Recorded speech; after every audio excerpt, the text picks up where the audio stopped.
Hi class, I just want to welcome you to our first weekly chat.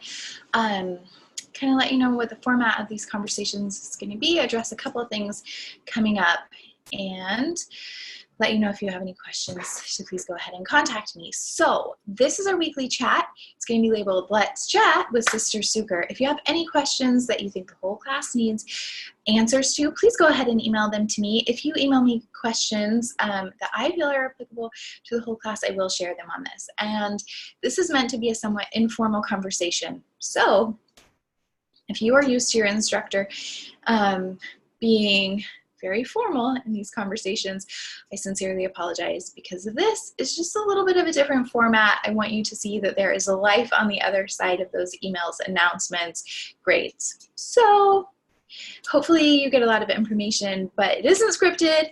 It's a little bit scattered, just like share how your lives are. So last night you hopefully finished filling out your group setup request or your group time setup. There's a very long name for it.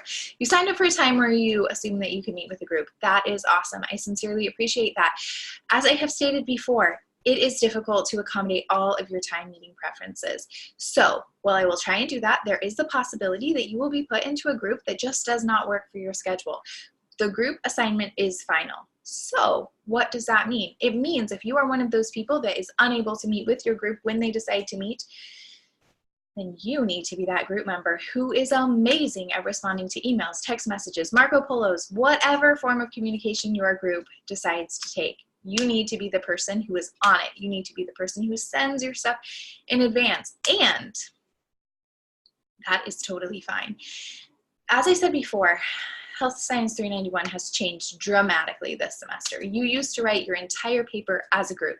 This semester, you don't do that, which makes this group work much more manageable. There have been groups in the past that have communicated entirely via email to write these papers and received high marks. So, that being said, your groups now are working together to develop a topic, the research questions, somewhat of a method section because you want to be on the same page, though you will write the method section separately, the survey, and sending out the survey. That is all you are doing as a group. Any writing beyond the research questions is done individually. So, that being said, if you are one of those people that for whatever reason cannot meet, something comes up, that's okay.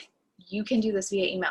However, that being said, if this meeting time is mildly inconvenient to you, but you can make it, please, please be considerate and make it. I know that there are a lot of things that come up in life that are inconvenient. For example, any time between 2:30 and 8 o'clock Eastern time is really, really inconvenient for me. I have 3 kids. We're having dinner, soccer, baseball, dance, all the things, homework, all the things. It's a really inconvenient time for me. However, that being said, knowing in advance, I could probably adjust and meet with my group for 30 minutes to an hour a couple of times over the course of the semester. Not weekly, not multiple times a week, but I could potentially adjust, as I am sure that many of you can. If you are working during that time, that is a legitimate excuse. If you are sitting in the carpool line at elementary school pickup, that's okay. You could call in to that meeting. It will be fine. Everyone will be understanding of the craziness in your car. So, but do it hands-free because we don't want you to get a ticket and we want you to be safe. So please, please, please, please be accommodating to your team members. Please communicate via email. Please be respectful. One part of being respectful is that you answer promptly. I'm not saying that the email comes in and 12 seconds later you respond. I'm saying within 24 hours, you respond to emails or text messages. Or if for some reason you know that you are going to be off the grid for a bit, you let them know in advance of that, complete all of your work in advance, and then you go. Let's please, please be polite. My hope is these changes in group work will make this significantly less stressful than it has been in previous semesters. I will go ahead and put you into groups within the next 24 hours. I will email that out. I will post it to class announcements. It will be included I don't know if you have the People's tab, but it will be included in a way inside Canvas so that you know who your group members are. Reach out to them immediately. You have an assignment due on the 28th where you need to submit your final topic and research questions. So let's kind of dive right into those research questions and topics.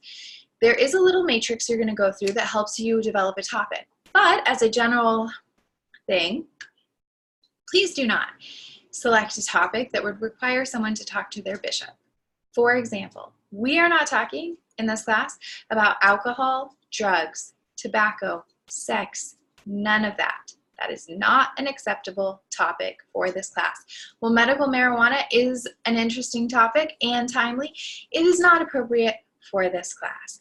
While sexual history is an interesting public health topic, it is not appropriate for this class. Well, alcohol use, coffee, tobacco, all of those things, very interesting, very timely for public health, topics that are researched throughout.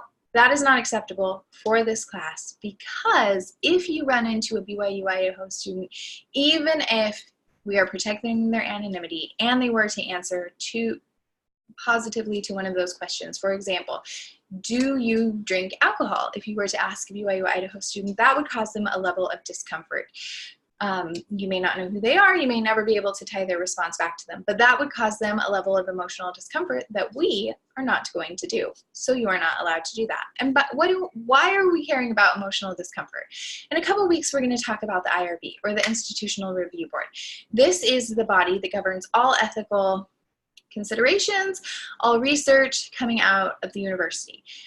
This is not specific to BYU Idaho. There is an IRB for all research institutions. This includes hospitals, universities, some state and city agencies. They all have to go through this ethical process. We'll talk a little bit more about the history of ethics, but let's just say these rules weren't codified until the 1970s, which means that prior to that, public health, medical research, psychological research, we were doing some experiments that were a little tiny bit sketchy and may have had some long-term consequences on the people involved. As a result, now we have these rules that we follow, these standards that we follow, and we are going to follow them strictly. So we are not causing any harm to people participating in our study because we are not imposing an intervention on them. By harm, we mean emotional discomfort. So if you were to ask someone a question that would cause them to cringe a little, that is not something we're going to do. I'll help you go through the survey, but the very most important foundational part of that is that we choose a topic that is appropriate. So a couple other things to keep in mind. Please don't pick something that requires that they divulge personal information, significant personal health information or mental health information to you. You cannot ask them if they have had previous experience with depression, anxiety, bipolar disorder, any of those things, because that will cause them some kind of emotional harm or discomfort.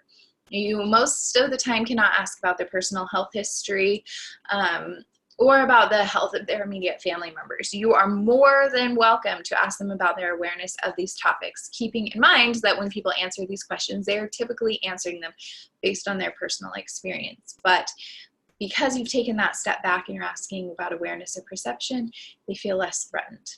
We'll talk about that more as we go that way. But if you have any questions about your potential topics, let me know. Another topic, well, two topics we need to stay away from, nothing with children. So while autism in children is a very interesting topic, unless you are talking about what is your awareness of autism in children, how are you aware that the signs of autism manifest themselves in children, please, please, please stay away from things with children. The other thing that we need to stay away from is pregnancy. Pregnancy is this touchy subject. For example, you could ask me questions about pregnancy, like what is your perception of this with pregnancy, down the line. Or you may potentially, if you do it right, be able to ask me about my previous experience with pregnancy. But if I was currently pregnant, you couldn't ask me. So just keep that in mind. If you decide to go that pregnancy route, we need to ask about past experience or perception, not about your current experience, because pregnancy is one of those really delicate issues. Okay. So you've come up with your topic, you're in your group, you're meeting, it is lovely. Then you're going to start moving towards your lit review. Previously, students have had 2 weeks to write this lit review. Now you have a lot of the semester to write your lit review. I'm looking at the list of assignments, and you're really not turning things in on your lit review, a final draft of your lit review, until the beginning of November. I believe that is correct, because you are doing peer feedback on the lit reviews due on November 9th. So that is awesome. That means that you're going to carefully comb through the literature and find out the most applicable sources. I believe there it says that you must have 10 sources. That means in order to find 10 good relevant sources for your topic, you're probably going to need to read 20 articles. So just keep that in mind. This is not something we're going to wait till the last minute to do. And luckily, built into the class, you're going to have to come up with first a grid of how you're going to do it. Then you're going to come up with an outline. Then you're going to come up with a rough draft. Then we're going to evaluate with our peers. And then we're going to come up with a final draft. So do not let this stack up. You do not want it to stack up, and each step is worth points along the way. So previously, students would just wait until the end and do it, and they would produce something terrible. We're not doing that. We're going step by step, and you're going to come up with something awesome. Why have these steps been built in? Well, because we know what happens when we don't build them in, but also because since this paper is now written by the individual, we want this to be an excellent piece of work that can be put into your professional portfolios. Maybe you need a portfolio for graduate school. Maybe you need a portfolio for your future career. We want you to show that you can write, that you are awesome. So that's why we're going to go step by step to help produce something amazing. That being said, we write a lot in Health Science 391. If you don't like writing, you're going to by the end of the semester, because we write a lot. That is what we do in this class. And if you're saying to yourself, are you kidding me? Writing is not a skill we use in public health. Oh my heavens, it is a skill we use in public health. Writing is a skill that you will use across all professions. So please write well. We're going to learn to write well. Take this as an opportunity to refine the skills that you already have. I know you can all write. We want it to be awesome. And trust me, writing is something that you use across all professions. It really is. My husband is an accountant. He writes all the time. You would think all he does is spreadsheets, but it's not. It's the same with public health. We don't just analyze statistics and plan programs. We write. So let's do it right. Let's do it correctly. Let's do it correctly. Please be kind and understanding as you receive criticism on your writing, and know that what you write at the beginning of the semester and what you write at the end of the semester, it's going to look like someone else wrote them, because that is how far you are going to come. It's amazing. It really is amazing to see how much students progress over the course of the semester. So prepare yourself mentally. Take a few deep breaths. At least we're not writing it with a pencil, so that's awesome. As we jump into next week, please stay on top of your assignments. I know the due dates are a little bit confusing. The reading is a little bit confusing, that it's coming from multiple sources. For the reading, if you are one of those people that likes a paper book, unfortunately you cannot buy this book, but you are welcome to print it out if you would like a paper book. I believe their books are about 300 pages each, so decide how much printing you want to do. But all of the reading is available within the course. It's all free. The textbooks are significantly better than they have been in previous semesters. If you heard terrible things about the 391 textbook, we threw that in the trash, thank goodness. So this information is good. You will read, especially the research book for graduate nursing students. It will say graduate students do this, graduate students do this. And that information is still applicable to you, even though it's saying graduate students do this. In most cases, you'll see how we have taken it back a notch because you are not graduate students. So if you have any questions about the reading, assignments, groups, etc., please don't hesitate to email me. We are still working on fixing that personal application journal discussion board. Because the course is new, there are some bugs to work out. Because the course is redesigned, it's not new. Because it's redesigned, there are some bugs to work out. And because of that, we have to go through a very specific process. We have to contact the course lead and the course design team, and it has to filter down the chain. I agree with you. It is irritating, but we have to do it this way. I can't just go in and make the fix because we want to keep the courses linked. We want it to be uniform across all sections, and we want it, if we were to break that link, then when they push an update, it would not come to our class. So things might work a little bit slower than you're used to with the course fixes. If you have any questions, please, please, please let me know.